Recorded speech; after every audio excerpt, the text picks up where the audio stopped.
O tēnei hui, o te RPC, tēnei te mihi mahana o tēnei rā. E hoatu te rākau ki a koe matua Mike, kia tūwhera pai ai tā tātou kia ora. Aki hokara mātou ki a koe i tēnei ake i mera iti. Ia mātou e kōre reo ngā mea e pai au ki te tai au. I tēnei wā, ka huri o mātou ka kāre ki a rātou ki rātou ki tua te rai. Rātou i mahi ana o tēnei tūmomo kaupapa i ngā rāu mua. Nō reira koutou tahoko Whitirangi tia. Hari atu koutou ki ringo i tō mātou aroha. Nō reira e pāhoma te kaha ki a mātou. Hoko te rereke o ngā whakaaro ki te hiti ki tehi ko taia mātou ki te taumata. Ko e nei mea ka pātai ki rana de ngoi hukarate ake amene. Amene, kia ora Mike. A call for notices, please. Nick. Tēnā koutou katoa, te komiti. I just wanted to announce to the committee that I'm really pleased we have recruited our new Te Pou Whakarai for the Regional Council, and delighted that Te Wairama sitting to my left has been appointed as our new Te Pou Whakarai. And are we allowed to go like that?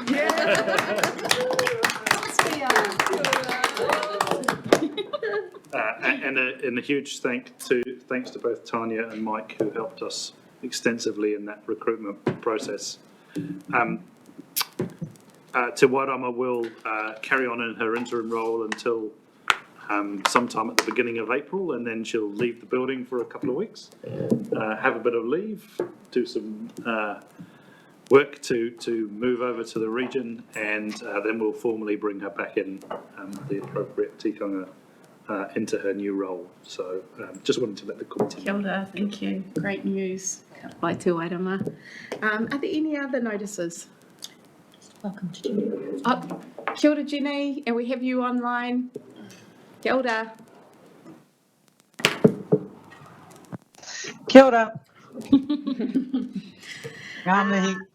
Ngā mihi. Are there any apologies for today's meeting? Who do we have? Oh, sorry, Charlie Lambert. Councillor Van Beek. Councillor Van Beek. Oh, that's it. Can't go. I'll need to leave at 3 if that's an apology. It's 3 o'clock sharp. Yep, 3 o'clock. Any other early leavers? 3:30 will be there. 3 o'clock and 3:30. There we go. We've got a target. Yeah, can we all leave at 3? Thanks, Matt. I'm happy to move those apologies, Tony. I'm happy to second. All those who agree say aye. Aye. Those against, carried. Are there any conflict of interest declarations in terms of the items we discussed today? Oh, there are none. Next on the agenda is one that Tanya and I thought was pertinent in sharing. A letter that was sent from myself and Dr. Nick Peat to our PSGEs, our Tai Whenua, and to our iwi. And it was just reinforcing in December with the change of administration that we are fully committed still to work on and build as we are through these committees with our marae, with our hapu, the partnerships that have grown strong over time. And that's our commitment still to you. And so I'd like to highlight that in that letter, which hopefully you've all received and seen, but I thought to acknowledge the strength of our partnership. So kia ora tātou. Moving on to item 4 is the confirmation from our last RPC meeting on the 16th of August. Seems quite far away, 16th of August. Are there any amendments to those minutes? Yes, Chair. Just on page 4, July 2023 policy projects update, there's an X where the staff member who introduced the paper, his name ought to be. So I don't think we've got any. Yeah, so we just this wee gap there. Okay. Can we recall who presented? No. We'll fix that up. Fix that up. Yeah, thank you. I'm happy to move. Thank you. And seconded, Councillor McIntosh. All those who agree say aye. Aye. Those against, carried. Kia ora. Call for any minor items not on the agenda. There are no ka pai. Well, we head into our information and performance monitoring items. So can I please get either Nick or Katrina to introduce item 6? Kia ora. Through you, Chair, in terms of the government's intentions for resource management reform, I think Gavin Ide is going to join the committee at the Tepu. I might just preface this item with we, as a regional sector, got to meet with a number of government ministers in the recent week or so. And I just thought I might give you a bit of an outline from that conversation around my understanding of kind of what government's got in its head. None of this is particularly written down in terms that I'm aware of. So it's a bit of a download. I understand government's looking at, in terms of resource management reform, 3 phases, and Gavin, I'm sure we'll talk to that in a bit more detail. That phase 1 is done and has been repeal of the Spatial Planning Act and the Natural and Built Environment Act. And phase 2 will be some targeted amendments to the RMA, particularly likely to focus on fresh water and on housing, renewable energy and aquaculture. That government is then looking for replacement of the RMA at the end of this 3-year term. So that was, I guess, hot off the press from discussions, but with the lead of the committee, I'll hand over to Katrina or Gavin to take you through the remainder of the item. Yeah, well, kia ora. So, as you heard from Chief Executive, government's intending to outline, got a 3-phase program of works to change various bits of resource management related legislation or government policies. This paper attempts to set out a number of those because they're, at least the intent, is already documented in one or more of the coalition agreements, their 100-day plan, which now the 100 days of new government is ticked over as of last week. So this paper then sets that out, doesn't offer any great degree of commentary on it because, look, to be honest, the devil in those details is yet to fully emerge. As of last week, though, we did see some of the details emerge in the form of what the paper originally referred to as a fast-track consenting bill. Actually, it's now referred to as the fast-track approvals bill. And quite a key point there that it's not just about fast-tracking resource consenting under the RMA, it's fast-tracking a number of other types of approvals and permits under things such as the Conservation Act, the Wildlife Act, Public Works as well, not just the RMA. So that bill has been, the fast-track approvals bill, as of last week, has been referred to the Environment Select Committee, and there is an open opportunity for any person to make submissions to that Select Committee by the 19th of April. That's an update compared to when this paper was first written, give or take a fortnight ago. The other thing that this paper, the other topic that this paper particularly hones in on is through paragraphs 29 to 31, touches on the National Policy Statement for Freshwater Management. And in just January of this year, the RMA Reform Minister, Chris Bishop, wrote to all regional councils, units or authorities, setting out that the government does have the intention of replacing the NPS for freshwater management within this term of government, but that will go through a pretty typical standard type of process for a National Policy Statement review. It's not fast, done, gone by Christmas kind of thing. So it will take a good chunk of time for the officials in government to work out the ins and outs, the government, the minister's intent, and then to translate that into what might be a new look NPS for freshwater management. So again, no real details on that, but there are many sort of senior staff in this organisation and across the regional government sector with fingers on the pulse and connections into central government at various levels, trying to be across what is this emerging program of government reforms.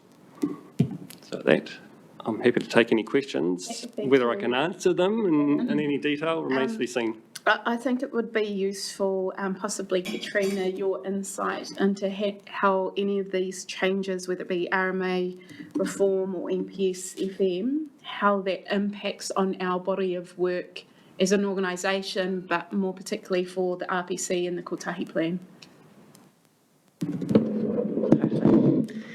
And we do have some of that in the next paper that's talking about the RPS, but I'll give a quick update.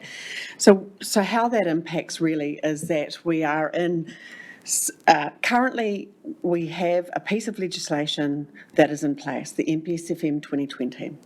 Now we can charge on ahead and we can continue to do our work to meet that NPS FM 2020, all the while knowing that it's likely to be repealed.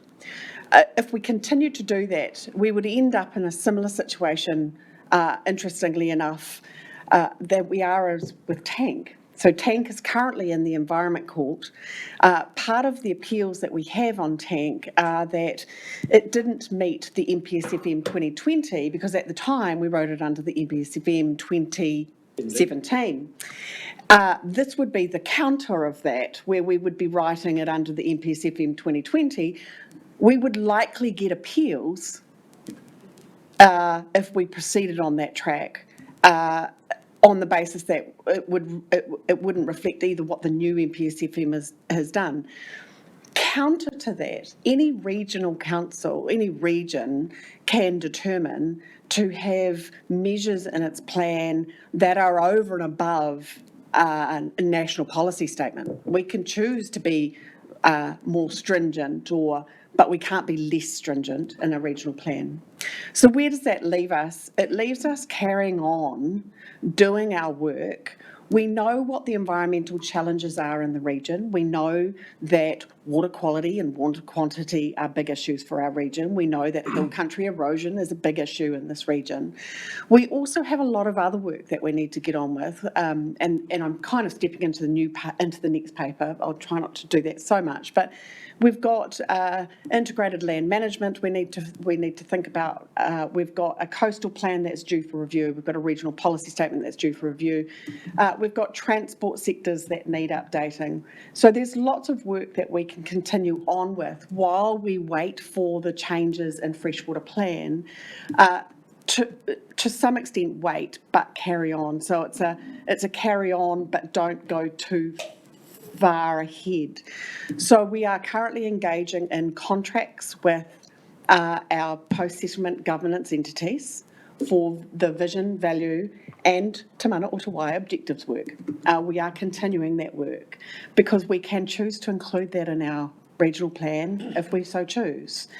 And what we are sensing though is we need to just slightly pause and take time to not rush on headlong into the national objectives framework, setting limits and targets, because we need to understand what those are likely to be in the new standard so that we don't go less than.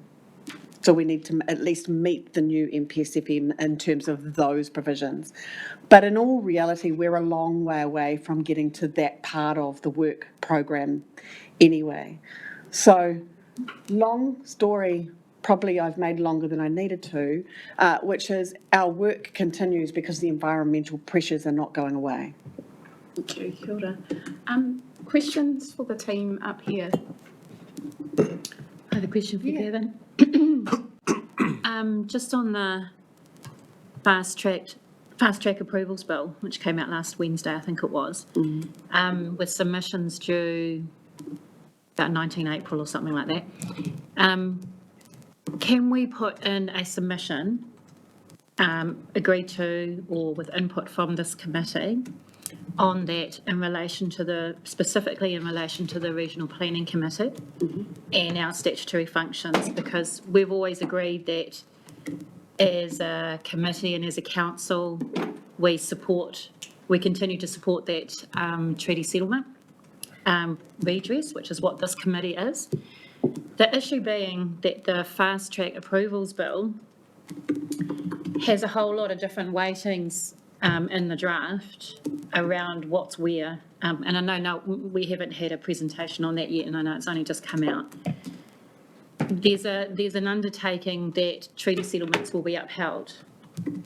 Well, I think the way that it looks to me that those priorities under the bill, where they put development first, and then first bits of the RMA, and then further down the bottom, like second from the bottom, is regional policy statements and plans.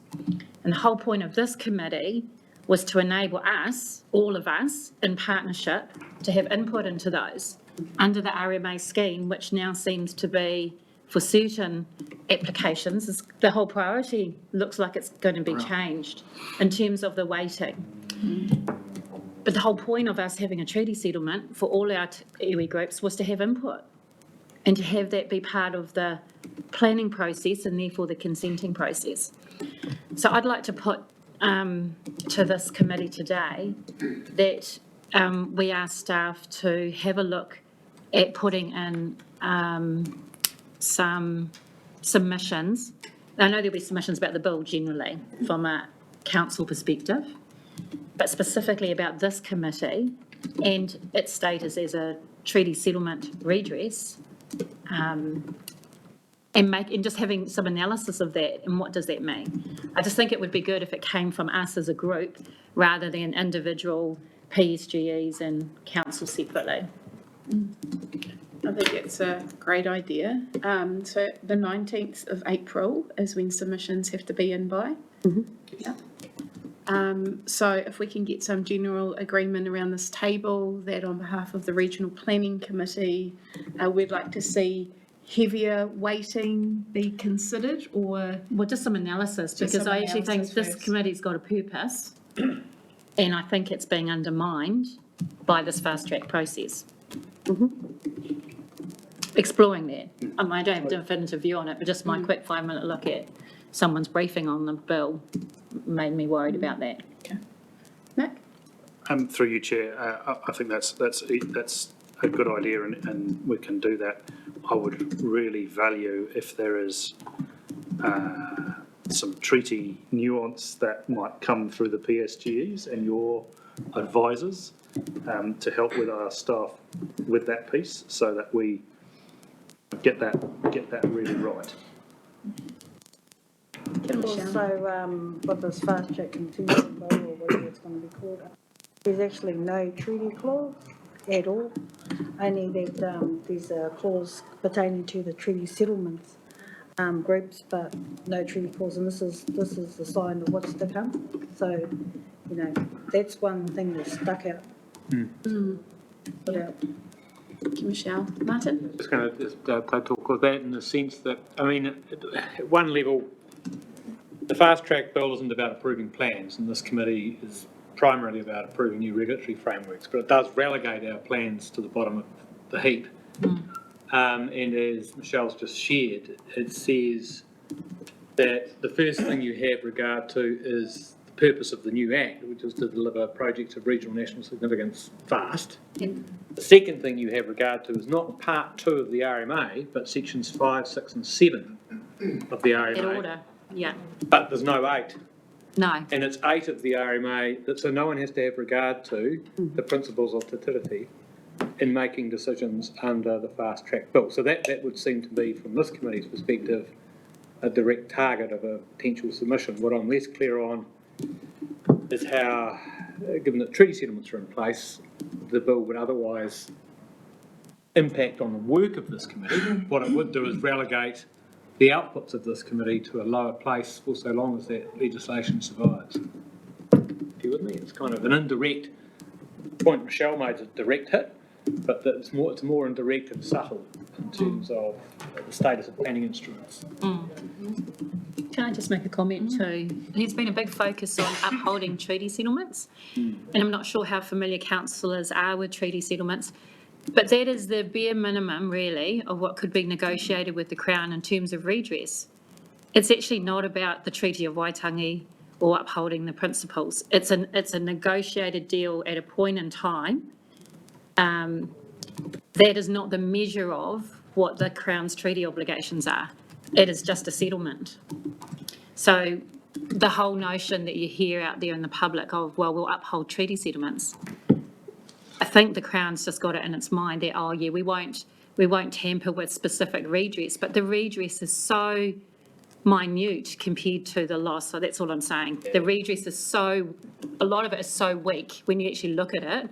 If you analysed it, it's so weak, but it was what the Crown was prepared to give. And for most iwi, it's like settle now with this or carry on and not know what you're going to get. So most iwi at a point just say, let's just settle and just get out of this process and move on. So I just wanted to, contrast what we hear around upholding treaty settlements versus what it actually means to be treaty compliant. They're two different things. So yeah, I just wanted to mention that. Any other questions or comments? Tanya? Yeah, sorry, yeah, I agree with that, and I think it should be the and, not either or, in respect of that kōrero and narrative. I just want to pick up on that too, and probably get some more direction around, or submission around the referral application, because I did note in there that all applicants who need to apply for, fast tracking process must undertake engagement prior to lodging the referral application. So have you got any other papers on that? And that's to be informed by relevant iwi, hapu, PSGEs, etc. Do we have I've just had a any quick detail gaze on at that? it, yeah. No, there's two schedules to the bill, Schedule 2A and Schedule 2B. Both currently are blank. Schedule 2A is that process that you described that has no clear process assigned to it at the moment, or nobody's sort of coming forward about that. Schedule 2B is projects that will be put forward by ministers to be approved by ministers. That is also blank. So no, there is no further detail at this point in time. But it goes through an expert panel process is what I read too. Once they're on the list, so once projects are on the list and approved by ministers, ministers will refer them to an expert panel. And by that point, it's essentially not a consenting process, it's an approval process, and it's about deciding consent conditions. It's very similar to what was in play for the COVID fast track consenting process under the RMA, bearing in mind that this current bill is wider than just the RMA, and it's also similar to what was in place for the then emerging Natural and Built Environments Act fast track consenting regime. Tanya, I think your query also is clarifying, or a webinar that I attended this morning was trying to clarify that under regular RMA consenting processes, there is no obligation to consult with anyone if you're a resource consent applicant. But in this bill, there is a duty to consult with certain parties, local government being one, and iwi hapu. I can't remember the exact words used, but that Treaty settlement entities. Yeah, it would create a duty to consult during the application, not an optional discretionary. And that says prior to lodging the actual Yeah. application, that process has to take place. There's a subtle shifting of the dial on that point. And there's submissions that can be made by those that have already, those identified parties who've made submissions can. Correct. The other thing I think as a committee and as a council is we are always stuck between trying to balance development with environment. And it seems clear to me in this bill that there's a massive weighting towards development. And that was our experience, some of us, of the RMA anyway, which is why some of the more recent reforms were trying to uplift more of the environmental values. That's how I saw it anyway. But as an example, this bill puts the joint ministers as being infrastructure, transport and regional development. The Minister for the Environment is not anywhere in that mix. No. So it just seems like we all know that the focus has been on development, but it's really pushing development, I believe, at the cost of some balance around environment. And as a council, And as a committee who's charged with those plans and policies, I'm really concerned what it means for our ability to, as locals, have a say in what's happening in our Taiao, for both development and future environment. So I just, is the council's, what is the council's stance going to be around, or you're still developing a stance around what's the response going to be, given our job has been Yes. looking after the environment? Through the regional sector network, the councils will be coming together to be submitting on the bill. They're still, they'll just be working through that now. So I don't know what that's going to say at this point in time. Yeah, the trouble for the councils, and this is going to be Katrina's enduring headache under this, is that you can have either 5 or 10 days at random to make comments on applications whenever they happen to get spat out by the EPA or the ministry, I think it is now, that would be processing them. We've got the Marakakaho one at the moment, which is causing some ripples in some parts of the community. So it's going to be there is quite a burden because we're no longer the consenting authority. They're going to have very short timeframes to make comments. And I just don't, that would be one thing for the local government sector as a whole. Is it realistic? With everything else going on, to get your head around the whole AEE and all the rest of it and figure out what you want to say about it and how it's going to affect your position as the local authority. Yeah, and so if I can just make one more comment, there's potentially no hearings, there's no requirement to have hearings. The expert panel doesn't make a final decision, it makes recommendations to the minister. I just think it's gone too far, way too far the other way. Through you, Chair, I think the art in a submission here is going to be Make it work. what strengthens it. So you can, I guess the committee's got two choices in it, and the submission from this committee would be signed out by our co-chairs.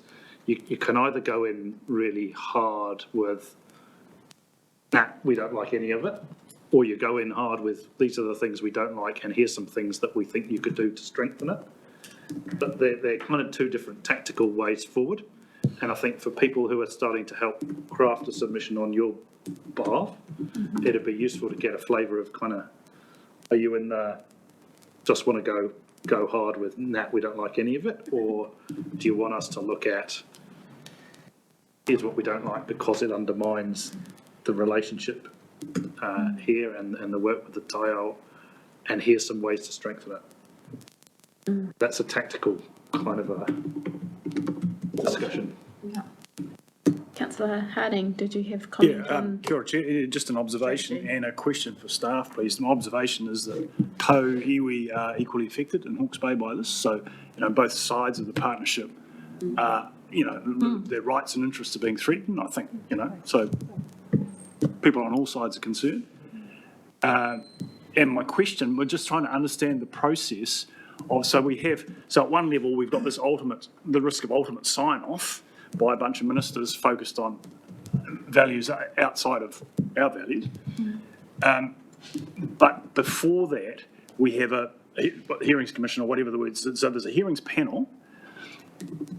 What should we understand about the scope of their inquiry and the weighting process that they may do? So how much confidence or lack of confidence can we have in that process as opposed to the override risk? Through you, Chair, I don't think we can even begin to answer that because we just don't know what that looks like yet. However, if it's anything similar to what we're currently dealing with, I can describe that. I want to be clear, it's not a hearings panel. No. It is an expert panel. And the expert panel is going to work with the applicant and local authorities and tangata whenua, and that's about it, to determine consent conditions. Currently under a fast track process, and I will use the recent Tamatea Pōka Whenua, no, not Tamatea, my apologies, HTST development, and I can't remember the name of it, in Here that's recently gone through fast track consent. We worked side by side with Here Tonga Tamatea to determine what would be appropriate conditions for that, and it took a lot longer than 3 days. But it was a really good collaborative process. You would hope that the process would be something akin to that, but it is very hard to do that in very short timeframes. So the expert panels generally refer out, ask for the TLA or the Regional Council to provide submissions or comment on conditions, so we do that. Under this fast track bill, it then goes back to the ministers, and the ministers have the ultimate say on consent conditions. So, in terms of a sector submission, I believe that where we're likely to head is saying that the earlier we can get engagement, the better, because then you start to. We're never going to be able to analyse an application or a project the way we do now to determine effects. It's not going to be that. We won't have that ability, but at least being able to determine what appropriate conditions might be and then work with the applicant on that basis. Thank you. Ultimately, these are developments in the communities in the end, so you'd hope that they would want the community to support those, but there's no guarantees in this bill. Michelle? It's like if they don't have any regard for Māori constitutional rights, they don't have much regard for anyone's rights. Yeah. As a human rights issue, and it's shadow decision making. Is extremely, and we should be worried. Tanya? I think it would be great to have staff, even if it was a workshop at some point. I know you'll be busy doing responses, but for ourselves as decision makers around this committee to know at some point what your analysis of the bill is. That was the first thing. The other one is this issue with the bill is around for me also that if your application is accepted for fast track approval, it's basically approved. Yeah, So there's no avoiding, it's only about conditions. correct. Yes. They can't turn it down. It's okay. There's very limited ability to basically stop. My understanding is once it's in, it's very, very challenging to even not approve it. So once it's in there as a fast track approval and it's been accepted, you're really only debating around consent conditions. That's my understanding. Well, the minister could always step in though, but Well, the ministers will make the decision in the end. My reading of it. Not your reading That's of the it, media. Martin? Media said a lot of things about that bill that I think got a lot of people very, very upset. And I think a lot of that went early, before they'd actually read the bill. As Gavin's just pointed out, it is 90% a reprint of the COVID legislation. In fact, more closely than the NBA legislation. And my reading, sitting on my table in my office, is that the expert panel can recommend, refuse, or grant, or conditions, and the ministers can do the same. And I didn't find anything here, although I may have missed it, that said, listed projects have to be approved, which is actually the old COVID legislation said listed projects basically have to be approved. I didn't see that in there, so I think there is a discretion to refuse. Well, I'd welcome some clarification on that then. The other thing is, 22.5 clarifies that. pardon?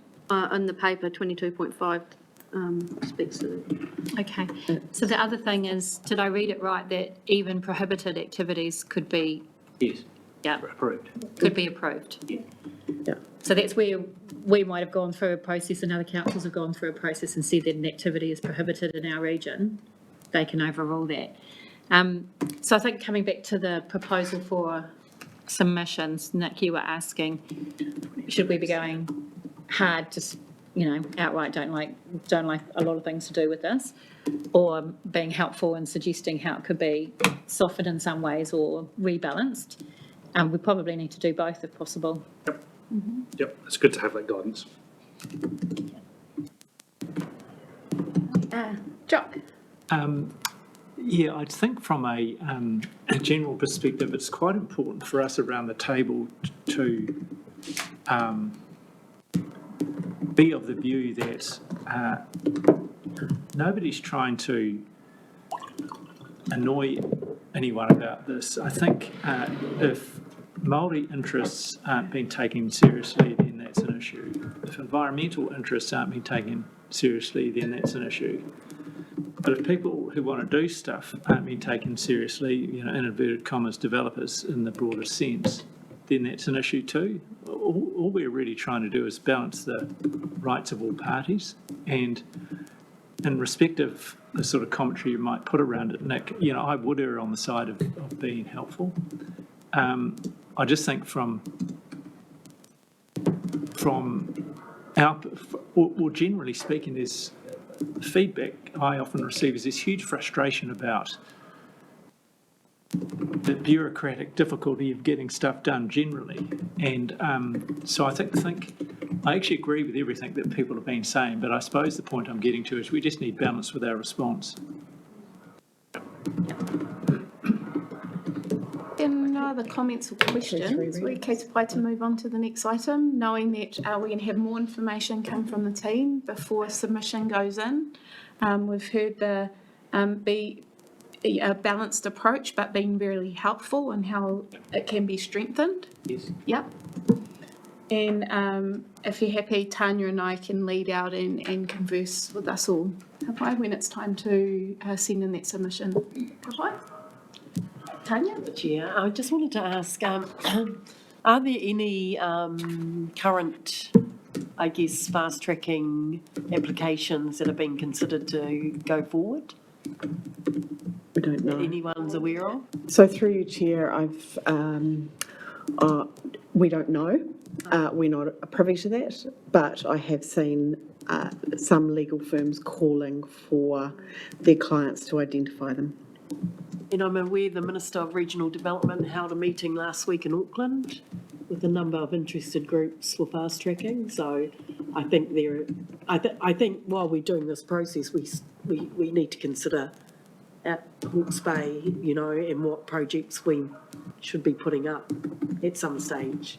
I'm just saying. Otherwise, there's people regions lining up already, talking to the ministers. So kia ora. Kia ora, thank you. Gavin? In terms of a point of difference, as I understand it, through this fast track approvals bill, the ministers are opting to use an advisory group for identifying what goes on the panel. So it provides some sort of more transparency about what goes into these currently blank schedules that Katrina was referring to. Whereas the earlier COVID fast track stuff was literally at the minister's call, however that was made. Mm-hmm. So yes, there may be groups lobbying individual ministers right about now, but certainly the role of this independent advisory group shouldn't be underestimating, and the opportunities that may present for us individually or us as a region to get our high priority projects on there. Tanya, are you happy to move to receive the paper? Yes. Yeah, absolutely. and can I have a seconder? Thank you, Zan. All those who agree say aye. Aye. Those against, carried. Thank you, Gavin. Really helpful. We move on to our next item. They can make oral submission. Which is the Regional Policy Statement Project Update. Kia ora, Nicola. Kia ora. And congratulations on your interim role. Yes. Yes. Can you remind us what that is? Acting Manager of Policy and Planning while Kerry's at the Regional Recovery Agency. Oh, yes. Congratulations. Thank you. We'll let you lead out. Thank you. So you've got the paper in front of you, but I thought what would be helpful just to give you a kind of a quick run through on the nuts and bolts of it. Firstly, the paper, or what we're after today, is a decision from you on 2 points. One is to phase the progress of the Kotahi project, and secondly is to make a decision on progressing the RPS part, the Regional Policy Statement part of that project. As you're all aware, we had a cyclone, we've had changes in government, we've had changes in legislation since the Kotahi project was conceived.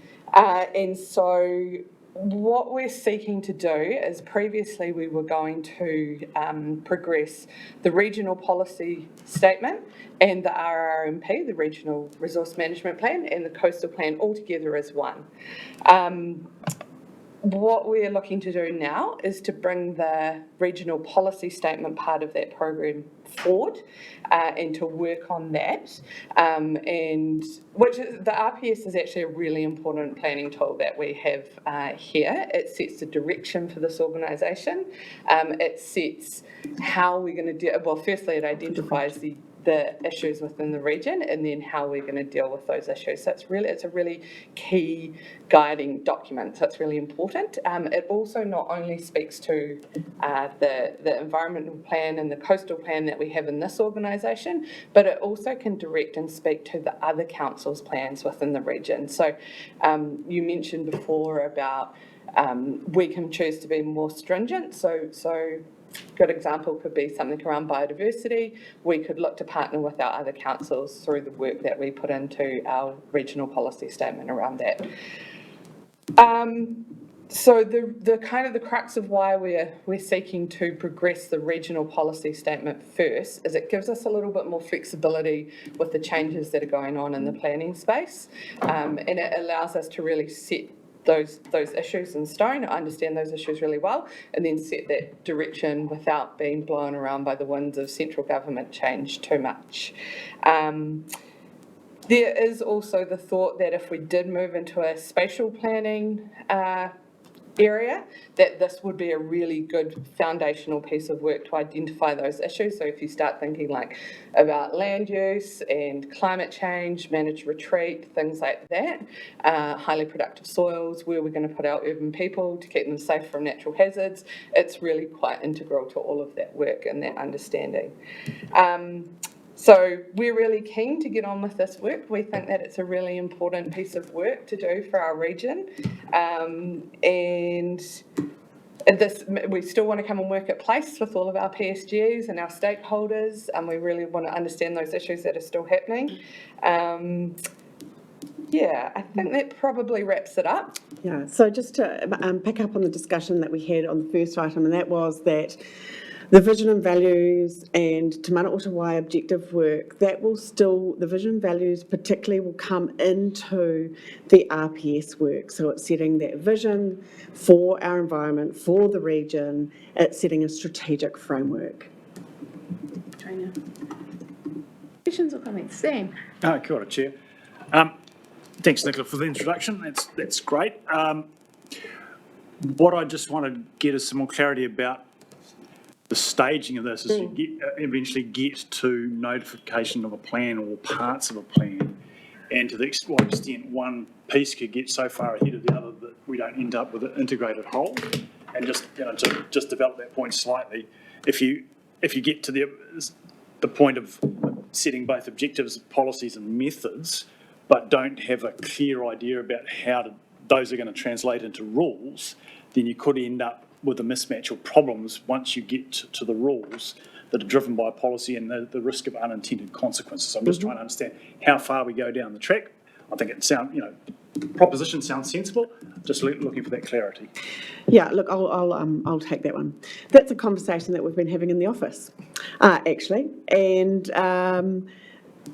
so at any point before we, agree a draft for consultation, we have to come back to this committee. This committee is the committee that approves that.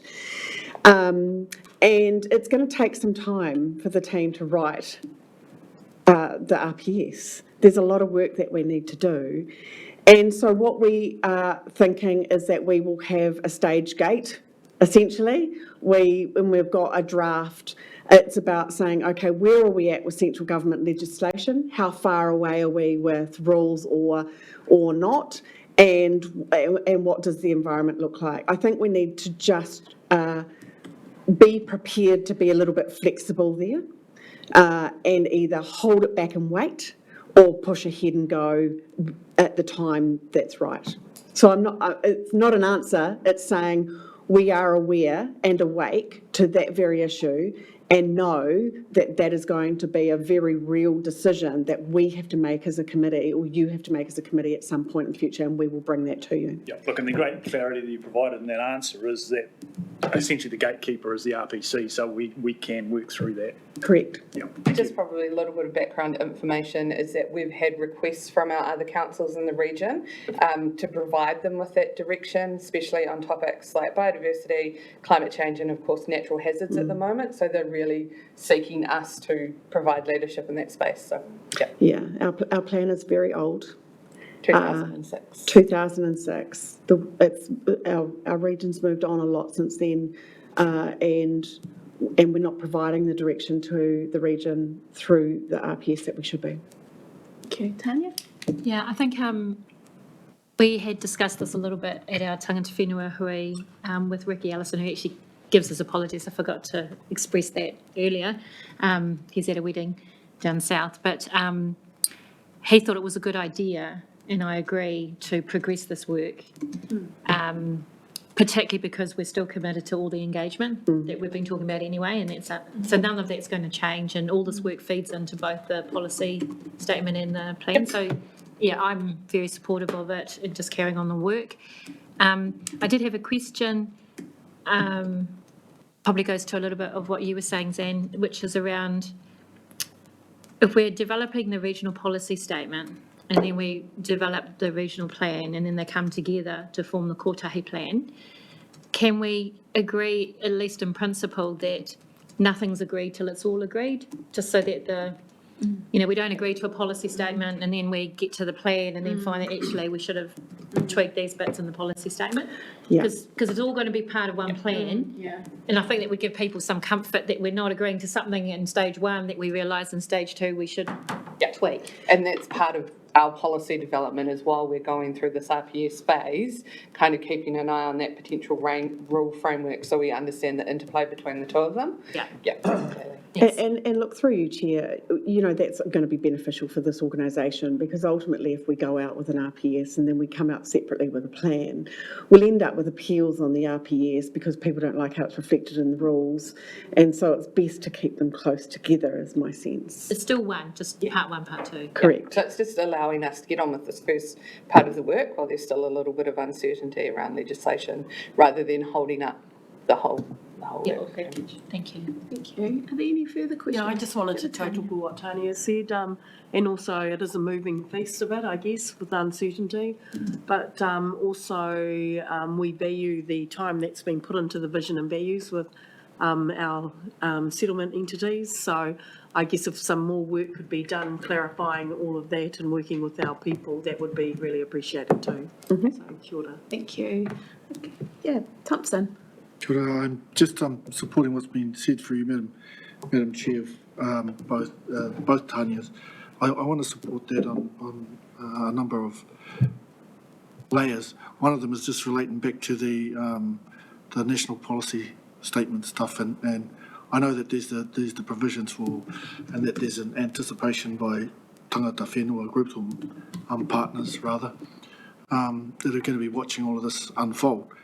But I also see in there 31 that it's got the add-on or plus representatives of a wide range of tangata whenua groups. So absolutely goes further to my support, and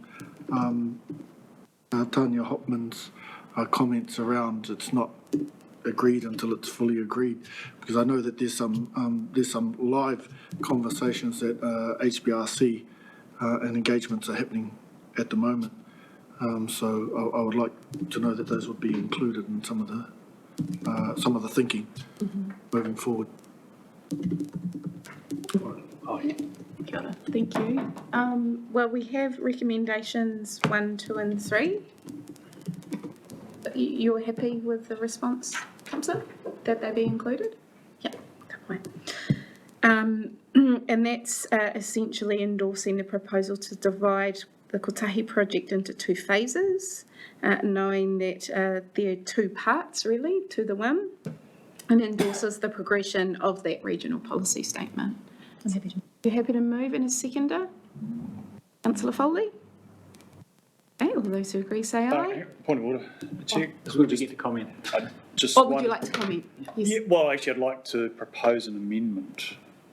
okay. And just simply, I think and it was just to really capture the corridor that we've had. And originally I was thinking, well, if we could say at 2.1 and 2.2, these are draft policy statements, and that would just give a little bit further clarity of where we're at. We Okay. could try and come up with some other words saying, it's not agreed till it's all agreed. But Yeah. either way, I just think that would be, for posterity, a little bit clearer. So my suggestion was simply that they're both draft.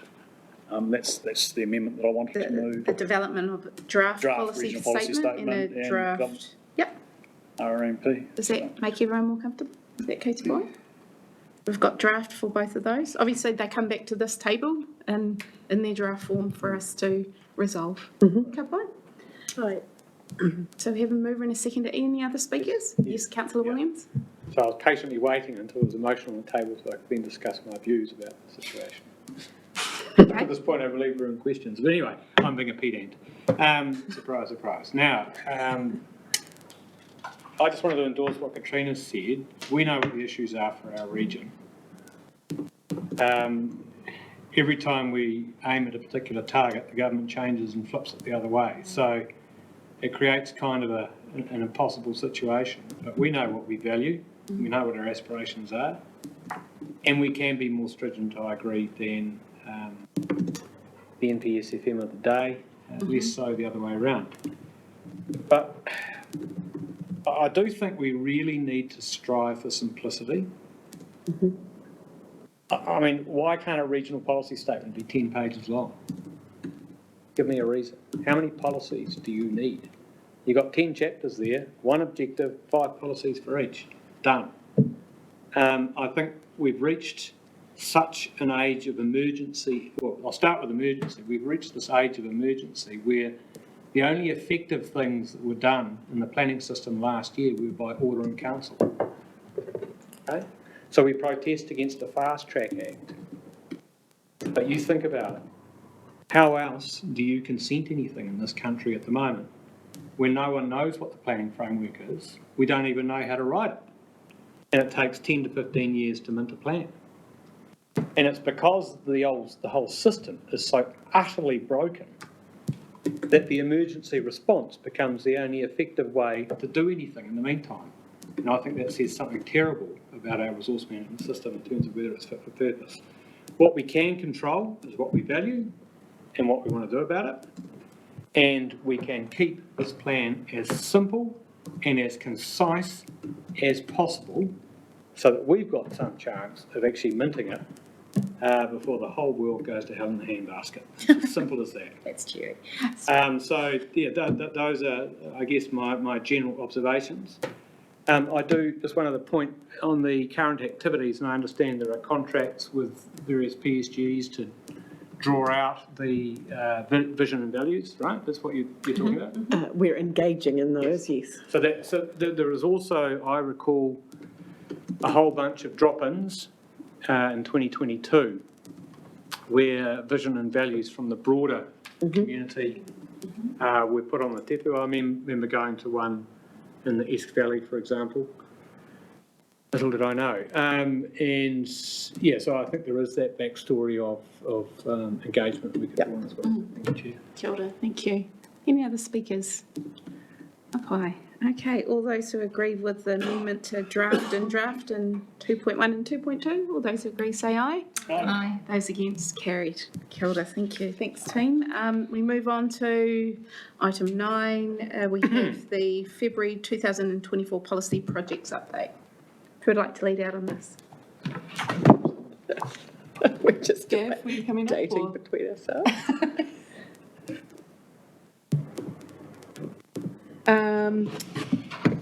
So I'll stay here since I am up here. I'll take it as read, but we have got Plan Change 7, which is our outstanding water bodies plan change that is currently being heard by the court as we speak here, just next door. So that they had initially set down dates for February.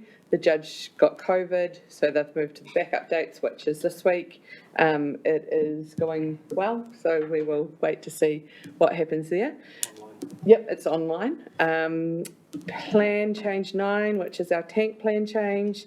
We have had another 3 days of mediation this year so far on that to take us through to about 7 days out of the 25 days of mediation we need.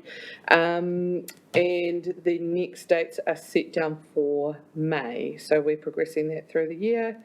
Gav, do you want to talk to the NPSUD? Work continues on preparing the Napier and Hastings urban future development strategy for the urban area. There is a joint committee that's been established. They met last week, and the next meeting is set down for the 30th, I think it is, 30th of April, thereabouts, where they will hopefully make some calls around what their preferred draft options might be that will then go out for wider public consultation. Okay, any questions on those? Yes, Martin. What are we doing about the NPSHPL, highly productive land? Are we out there mapping it all and getting ready to go with that? Or I don't see that. I mean, sorry to raise it, but it is on our to-do list and we're supposed to have mapped everything within 3 years so that the world knows what it can do and can't do. Yep, it is on our to-do list. You are correct there. The duty that falls out of the NPS for highly productive land is that within 3 years, by October 2025, maps are to be proposed, publicly notified for inclusion in the regional policy statement. So this is a thread that will feed into the RPS review that drafting of the RPS that was in the previous item. But it is having a huge impact, that statement, so I think... And the government is actively looking into whether or not highly productive land remains to be defined as being land use classification 1, 2 and 3, or whether it is only LUC 1 and 2. Yeah. No further questions for the team up here on this item. You're happy to move to receive, Martin, and second Thompson. All those agree say aye. Aye. Those against, carried. We're moving pretty well through this. The statutory advocacy update. Same team. Yep. Yes, same. Bit of a combo there. Look, given that the RPC met last time was in August, there's been a few updates. Quite a lot of bit of green text in here with those updates. We've touched on the resource management reform. There's under the previous government, there was a select committee inquiry into climate adaptation launched. It's kind of gone quiet in terms of what the next steps are for that select committee inquiry. Just not yet cited on whether that select committee gets reinvigorated under the new government or not. So next steps on that are pending. Various orders in council are listed there. They still remain in place. Play one, which was about burning of waste. What else can I touch on? Transitional national planning framework was gone by Christmas because that went out the door when the government repealed the NDA and Spatial Planning Act. Natural hazards decision-making national policy statement. Just received an email from MFE officials just updating that they're seeking direction from the ministers around what the next steps may be for that NPS on natural hazards decision making. So it's not dead in the water yet, but the officials are seeking further directions from their ministers about what their new preferences and priorities may be. And the other one that broke just as I was preparing this paper, Hastings District Council has publicly notified proposed plan change 6, which is about softening some of the subdivision rules in their rural, residential and lifestyle rural zones for those unfortunate characters who have found themselves displaced due to the Cyclone Gabrielle effects in Category 3 land classification.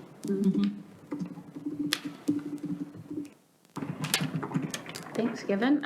In terms of spatial planning and that component of the RMA reform, we all saw some of the benefits of going through spatial planning. And some regions have already done it on their own. What does that look like for our region now we don't have that act to go through with work around regional spatial planning? What does that look like for our region if we needed to take that? All I was going to add to that question was maybe the information that we've had, very informal conversations with the other councils with a desire to see some form of spatial planning in our region. That's the ability that the regional policy statement could have. Could have to compel us to do that as a region. So that's another option that's on the table and available to us, which I would say from early conversations would likely to be supported. Okay, thank you. One of the real value adds potentially that could have come from the Spatial Planning Act was having a Crown voice at those regional planning committee tables. Yeah. But if we opt in to do this just of our own volition as a region, we'll probably have to find another way of getting the Crown heads and horsepower at the table. Okay, thank you. Guy. Kia ora, Chair. Given the exploration of the biodiversity credit system, has that all just gone quiet, or is something moving in that space? Indigenous Details biodiversity? of that? Well, you've just got that, we put a submission Yeah, we in did. November. Has anything progressed? There's been nothing. Isn't it being No, reviewed? it's gone quiet. It's gone quiet. Yep. Right, okay. Zan? Kia ora, Chair. Question for Gav, and apologies if I missed it or it was discussed already, but the latest OIC under Swirler last week announced. Can you tell us, just describe that for us briefly? And So, yeah, as you rightly point out, Councillor, a new order in council proposal came out last week after this paper went to print, so that's why it's not in here. Broadly speaking, the order in council under severe weather emergency legislation is to kind of streamline some of the consenting processes that would otherwise be in place for our flood mitigation works at 6 or 7 locations that where our flood It's all works. those category 2 locations, so Yeah, those communities that are category 2. 2A and 2C down to 1, is it? 2A and 2C to 1. Yeah. Could you add a bit more around what's included, what is excluded from a normal process? What's changed to a permitted activity that was consulted on? I haven't read the detail. My understanding, though, is that it's similar to the TREC process. Is that correct? Yeah. So the TREC process is a 7-day consenting process. The applicants will give us 3 working days to determine and work on conditions. We provide them back to them. They have 3 days to review those conditions, and then the council has a day to issue the consent. You can imagine that that's difficult.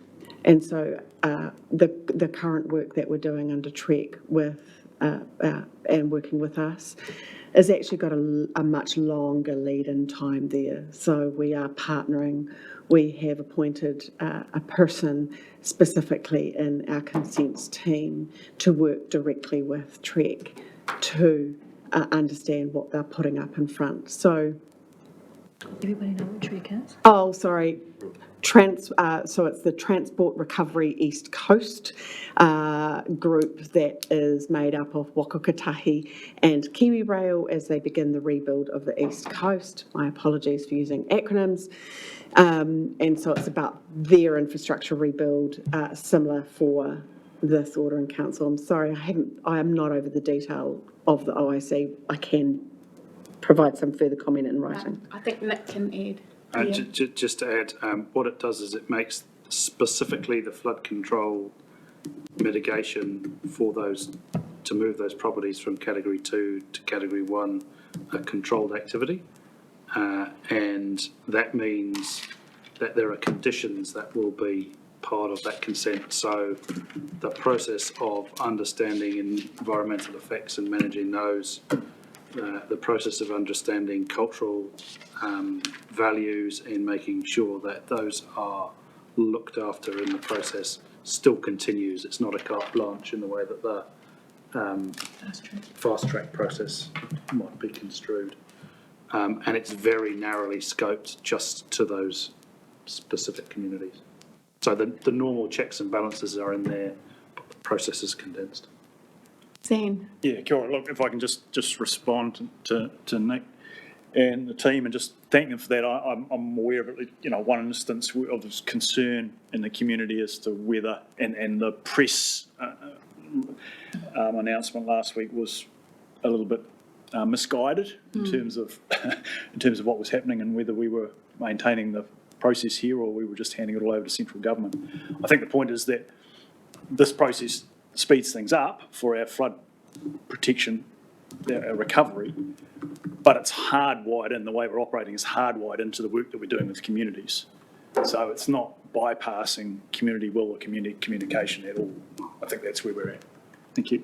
Thank you. Tanya? Yeah, I just want to say, because there is a process involved in there where communities can provide feedback. As you know, Nick Pitani Marae has already provided feedback around that. And so in respect of that, MFE are quite open to talking to the groups, and so is RRA. So we had a good discussion last night with the Crown actually around this OIC. Di?